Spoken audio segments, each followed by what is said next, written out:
It's January 2004. A woman makes a desperate call to 911 from the inside of a garbage can, where she was left to die by her ex-husband, only to be mocked by the 911 operator. This is one of the most chilling survival stories in modern true crime history. This is the case of Teri Jendusa-Nicolai.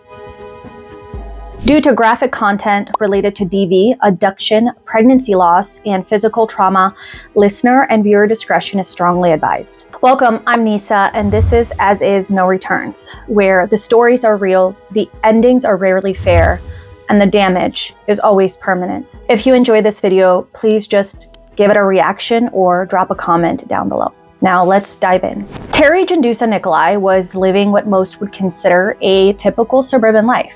Married, raising 2 daughters, and working hard to build a stable home. She grew up in a quiet Wisconsin town where neighbors knew each other and life moved at a slower pace. In the late 1990s, she thought she found lasting love with David Larson, a former Marine who seemed charming and dependable. They married in 1996 and soon welcomed 2 daughters, Amanda and Holly. But the illusion of safety shattered rather quickly. On their honeymoon, David struck Teri in the head, the first of very many violent episodes that would define their marriage. Over the next 3 years, the abuse escalated. Police were called to their home multiple times, but Teri stayed, hoping that things would eventually change. But the moment that everything finally shifted for Teri came when David shoved her during an argument in front of their infant daughter, who then began to cry. Teri later said, quote, "I can't look at these children and believe this is the life they're gonna grow up with." That's when she knew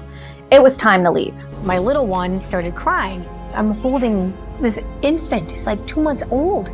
And I cannot look at these children and think that this is the life that they're gonna have. It was at that point where I knew we were out of here. She finalized her divorce from David on January 31st, 2001, but the court granted her shared custody, forcing her to maintain regular contact with the man who had terrorized her. And tragically, the danger wasn't over. We walked out of the courtroom, he looked at me and he said, "You're gonna regret this." Then after some time had passed, Teri meets Nick Nicolai. Nick entered her life and immediately showed her the love and compassion she deserved. He wasn't just a romantic partner. He became a source of strength and safety. Their bond deepened over time and they eventually ended up marrying in 2003. Then, exactly 3 years later, January 31st, 2004, the anniversary of Teri and David's divorce, David launched a premeditated attack that nearly ended Teri's life. Teri went to David's home in Waterford, Wisconsin to pick up their daughters. When she knocked on the door, David answered and told her that the girls were playing hide and seek. So he invited her inside to come and look for them. David then ambushed her from behind, hitting her in the back of her head with a baseball bat. She immediately fell to the ground and now injured and bleeding. He gagged her with rags, duct tape. He restrained her hands and feet and then shoved her into a garbage can filled with snow and ice. He then loaded the can onto the back of his truck and drove off. What David did not know is that Teri still had her cell phone with her. So from the inside of the garbage can, she managed to make a 911 call, barely able to speak, whispering his address.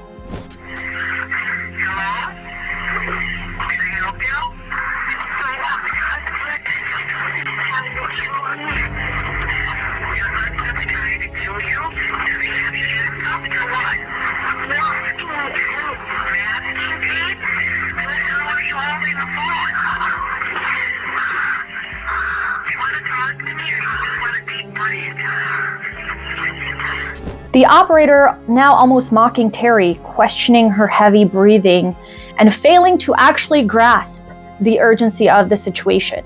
Despite this, Teri is still hopeful and proceeds to give the operator vital information, like her ex-husband's name and his address. After she hangs up with 911, she wastes no time, and now she's able to place one more call, but this time to her husband, Nick. Once he hangs up the phone with Teri, he immediately calls 911 and explains the situation in great detail, and that time is of the essence, not just to find Teri, but also her daughters who have been missing. Teri, who is still in the garbage can on the back of David's truck, somehow manages to get her hand freed, so she starts to wave outside of the garbage can, frantically hoping that someone would see her.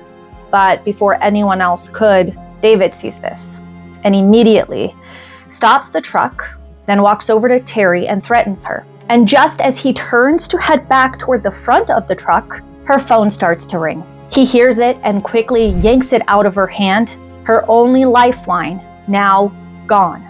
By the time police arrive at David's house, obviously they had already left, so officers had to break a window to get in.